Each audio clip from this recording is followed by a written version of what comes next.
being an educator of school-age children, I'm always trying to look for the perfect type of story that conveys the message that I like. And when I found this book, I fell in love with it. It's called When Things Aren't Going Right, Go Left. It's by Mark Colagiovanni, and artwork is by Peter H. Reynolds. And what I love about this book is it's about a boy who basically empowers himself. One day, for no particular reason, nothing was going right. Absolutely, positively, nothing was going right. So I decided to go left. The first thing I did, I left behind my worries. He leaves behind his worries, his fears, his anxieties, and he decides to make the best of it. He empowers himself. I love the message in the story. I think it's important that children can empower themselves to leave those things behind and make things right their own way. I love this book, highly recommend it. Friends then told me, don't you know about the other books by Peter H. Reynolds? So I went on a search and I found this book, Ish. I love the message in this book. It speaks to our message of seeking excellence, not perfection.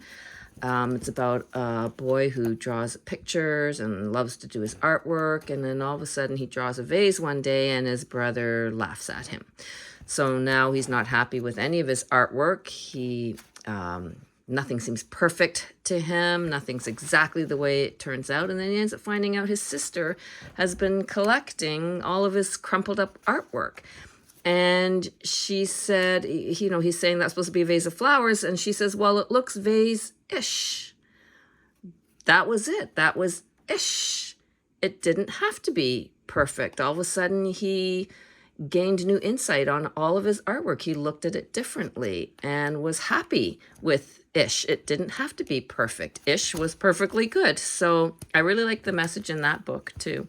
This one, called The Dot. How many times have we been faced in this situation? We are supposed to write something or draw something, paint something, and this student is stuck. She can't think of anything. She's frustrated, and the teacher says, just make a mark on the paper. And so she just jabs the paper, and teacher says, fine, sign it. Next thing you know, she finds out that the teacher has gone and framed it.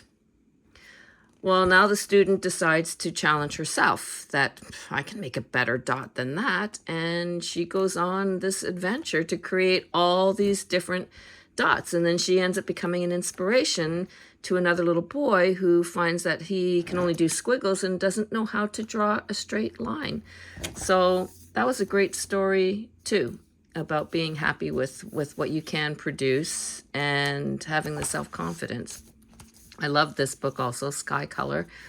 It's about a student. She's a great artist, and she's supposed to paint the sky, but there's no blue in the box of paint. And how many times have we come across that? Where, well, if there's no blue, then I can't do it because the sky needs to be blue. This story encourages you to think outside the box. She wasn't upset or frustrated. She decided to go with an open mind and observe. And she ended up realizing there are so many other beautiful colors in the sky. She wasn't going to be challenged by the box not having any blue paint. She went on and painted a beautiful sky without the blue. So great message in that too. So these are some of my favorite books. I highly recommend them if you're looking for something new, if you haven't already heard of them. Otherwise, go check them out.